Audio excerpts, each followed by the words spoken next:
महिलांच्या संदर्भात हे विधेयक नव्हतं, तर हे डिलिमिटेशनचं विधेयक. हे बघा, सदर विधेयक हे महिला आरक्षणासंदर्भात होतं. 2023ला ज्यावेळी महिला आरक्षण मंजूर झालं त्यावेळी 2026 नंतर महिलांची लोकसभा आणि विधानसभामध्ये संख्या वाढल्यानंतर हे विधेयक लागू होईल अशा पद्धतीचा निर्णय झाला होता. आणि त्यामुळे हे विधेयक महिला आरक्षणाकरता नव्हतं असं कसं बोलू शकतात काँग्रेसने राजकारण करण्याकरता आपल्या आईचा, आपल्या बहिणीचा, आपल्या पत्नीचा आणि ज्यांनी आपल्यावर संस्कार केले अशा सर्व महिलांचा कूपमंडूक नीतीने बळी दिलेला आहे. त्यांच्या पाठीत खंजीर खुपसलेला आहे. त्यांनी राजकारण करावं, परंतु याकरता जननी माता, महिलांना आपण आपली माता समजतो, आपली भगिनी समजतो, आपली सहचारिणी जी असते तिच्या अस्तित्वाचा बळी हा काँग्रेसने दिलेला आहे. सर 2023चं काय होतं मग त्यावेळेस कोणी? हे बघा, महिला आरक्षण त्यावेळी सर्व सभागृहाने मंजुरी दिली, परंतु जे डिलिमिटेशन होणार आहे त्याच्यामध्ये जी संख्या वाढणार आहे, कुणावर अन्याय होऊ नये म्हणून संख्या वाढण्याकरता घटनेमध्ये दुरुस्ती करणं गरजेचं होतं. जी संख्या आपली फ्रीज झाली होती ती वाढवणं गरजेचं होतं, परंतु काँग्रेसने केवळ राजकारण म्हणून अशा पद्धतीचा खेळ केला आहे. आता तुम्ही बोलताना असं सांगितलं की डिलिमिटेशन करणं होतं म्हणून हे विधेयक आणलं होतं. अगोदर तुम्ही महिला आरक्षणाच्या संबंधित महिला आरक्षणाचंच हे बिल होतं, परंतु त्याला कनेक्टेड ज्या गोष्टी करायला पाहिजेत त्या गोष्टी करण्याकरता घटना दुरुस्ती करणं गरजेचं आहे आणि त्याकरता हे बिल आणलं होतं.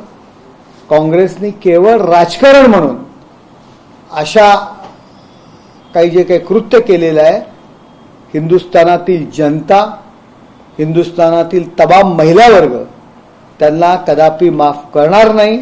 येणाऱ्या सर्व निवडणुकांमध्ये महिला त्यांना त्यांच्या जागा दाखवतील. देशभरात आंदोलन करणार. हे बघा, एनडीएला रणनीती करण्याची गरज नाहीये.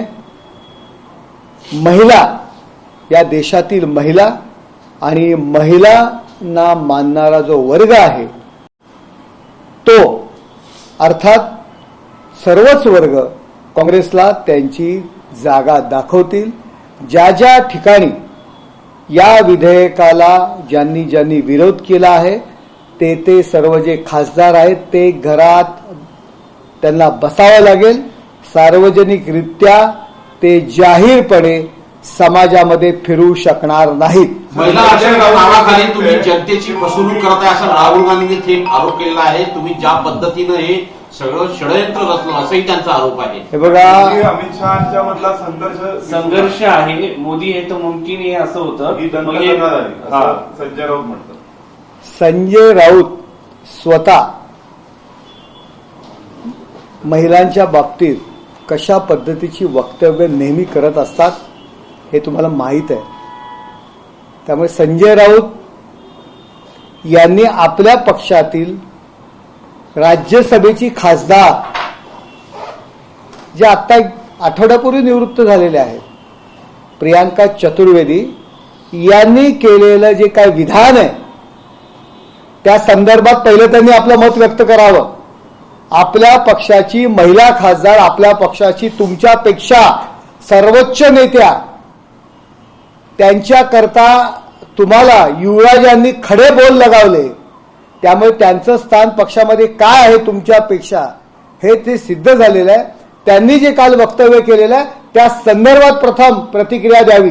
आदित्य ठाकरेंनी पण याचा विरोध केला. आदित्य ठाकरेंनी पण याचं समज घेतला पाहिजे, कारण प्रियंका चतुर्वेदीसाठी ते आग्रही होते असं कळालं. कोणी कोणासाठी त्यांनी त्यांचं मत मांडलेलं आहे प्रियंका चतुर्वेदी, त्यावरती मला तरी वाटतं जे युबीटीचे खासदार त्या सभागृहात संख्या जमवण्याकरता जी धावपळ करत होते, त्या उद्धव ठाकरेजींनी या संदर्भात आपलं मत काय आहे ते व्यक्त करावं. उद्धव ठाकरेंनी स्पष्ट सांगितलेलं आहे की महिला आरक्षण जे विधेयक काल नामंजूर झालं, म्हणजे विरोधी पक्षाची जी भूमिका होती काँग्रेससह इंडिया आघाडीची, तीच आमच्या पक्षाची भूमिका होती असं संजय राऊतांनी स्पष्ट सांगितलं. ते म्हणजे आदित्य ठाकरेंची तीच भूमिका होती. संजय राऊतांनी प्रियांका चतुर्वेदी त्यांच्यापेक्षा मोठ्या नेत्या आहेत पक्षामध्ये, त्यांच्या संदर्भात त्यांनी जे वक्तव्य केले त्याबद्दल आपलं मत सांगावं. संजय राऊतांचं विधान असं आहे की अमित शहा यांनी पंतप्रधान नरेंद्र मोदी यांचा अपमान करण्यासाठी हे विधेयक काल सभागृहात आणलेलं. हे बघा, पादऱ्याला पावट्याचं निमित्त ही एक म्हण आहे. त्या पद्धतीत संजय राऊतांची स्थिती आहे. अशा पद्धतीची वक्तव्य करून माननीय नरेंद्रजी मोदी आणि अमित शहा यांच्या संदर्भात काही भांडणं लावण्याचे प्रयत्न ते तुम्ही प्रियांका चतुर्वेदी, तुम्ही आदित्य ठाकरे आणि उद्धव ठाकरे हे व्यक्ती नाही आहेत त्या. त्यामुळे आधी तुमच्यातलं पाहावं, स्वतःचं पाहावं झाकून आणि मग दुसऱ्याचं पाहावं वाकून. अशोक खरातचा अत्यंत जवळचा प्रियंका चतुर्वेदीच्या अनुषंगाने प्रश्न आहे मग तेवढा एक छोटासा. प्रियंका चतुर्वेदींनी जे विधान केलेलं आहे ते म्हणतात की महिला दुःखी आहे देशभरातील, म्हणजे ज्या पद्धतीने भाजपच्या नेत्यांनी त्यांची भेट घेतली होती त्यानंतर हे विधान म्हणजे हे बघा, एका महिलेचं मत असेल प्रत्येक महिलेला ज्यांनी विरोध केला त्यांच्या सौभाग्यवती असतील त्यांना विचारा त्यांची मतं काय आहेत ते. प्रियांका चतुर्वेदी तर एक महिला आहे, महिला खासदार होते, त्यांनी त्यांचं मत व्यक्त केलेलं आहे. परंतु ज्या घरातून ही लोक आलेली आहेत त्या घरातील आपल्या महिला वर्गाचे जर त्यांचं ऐकत असतील तर त्यांचं आधी मत ऐकून घ्यावं. भाजपचे खासदार आहेत रवी किशन, ते म्हणतात की माझी बायको झोपल्यानंतर मी तिचे पाय धरतो.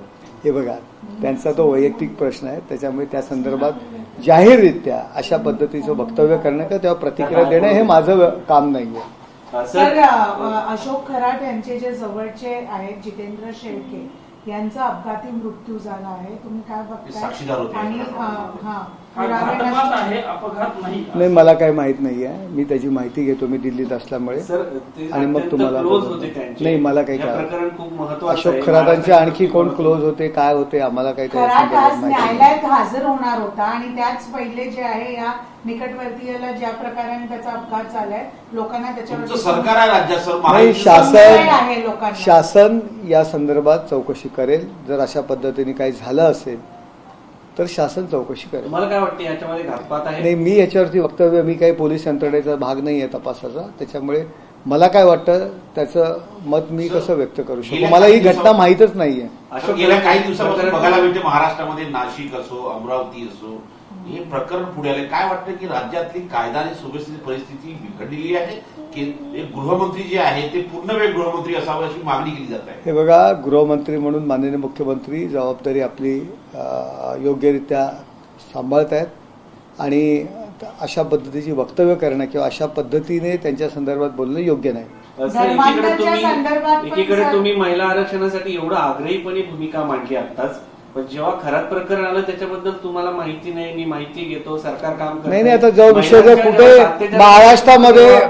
महाराष्ट्रामध्ये कोणाचा अपघात झालाय किंवा काय झालंय दिल्लीत असल्यामुळे मला त्याची कल्पना नाही. मी माहिती घेऊन तुम्हाला पाहिजे आणखी तासाभरांनी या मी याच्यावरती मत व्यक्त करतो. सर, नाशिकमध्ये ज्या प्रकाराने धर्मांतर झालं आहे, कॉर्पोरेट धर्मांतर ज्याला सांगितलं जात आहे, त्यात तुम्ही कसं बघता आहे? बघा, अशा पद्धतीने बऱ्याच ठिकाणी काही मिशनरी असतील, काही मुल्ला मौलवी असतील, लोकांच्या जो काही कमकुवतपणा आहे किंवा काही अडचणी असतील, नोकरीसारखी गोष्ट असेल किंवा अशा गोष्टींचा फायदा घेऊन धर्मांतर करण्याचे जर प्रयत्न करत असतील तर महाराष्ट्र शासन त्यांना योग्य अशी सजा देईल. सर, एक प्रश्न आहे SIR वरती. सगळ्या राज्यात मोठ्या प्रमाणात लागू झाला आहे, त्यात मुंबईत सुद्धा लागू झाला आणि त्यात नवाब मलिक जे आहे ह्यांचंच नाव यादीतून. हे बघा, SIR सुरू आहे. महाराष्ट्रामध्ये अजून SIR लागलेला नाहीये. SIR ज्या दिवशी लागेल त्या दिवशी मतदार याद्या फ्रीज होतील. आत्ता मॅपिंग सुरू आहे आणि मॅपिंगमध्ये जर नवाब मलिक यांचं नाव नसेल तर 2001 पूर्वीच्या त्यांचे पुरावे, 2001च्या यादीत कदाचित त्यांचं नाव नसेल म्हणून अशी काही अडचण निर्माण झाली असेल.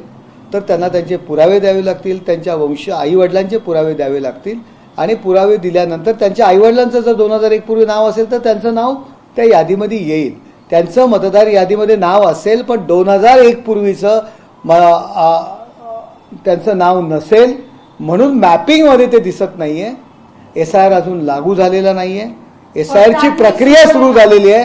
त्या प्रक्रियेमध्ये त्यांचं नाव आणि त्यांनी दिलेल्यानंतर पुरावे दिल्यानंतर त्यांचं नाव येईल. मुंबईत 160 अशा शाळा आहेत ज्या अनधिकृत म्हणून जाहीर करण्यात आला आहे आणि त्यांचं पूर्ण भविष्य जो आहे दरवर्षी प्रश्नार्थ आहे. अनेक ठिकाणी मुंबईच नाही, ठाणे असेल, कल्याण असेल, भिवंडी असेल, अशा ठिकाणी झोपडपट्टी भाग असेल, काही भागामध्ये अशा प्रकारच्या शाळा असतात.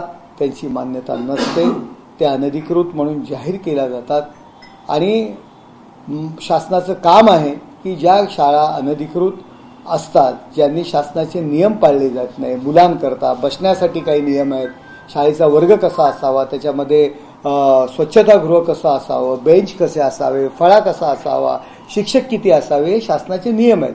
ते शासनाचे नियम ते फॉलो करत नाहीत, त्यामुळे त्यांना अनधिकृत ठरवल्या जातात. सरकार ते जाहीर करतं, त्यांच्यावरती कारवाई करतं.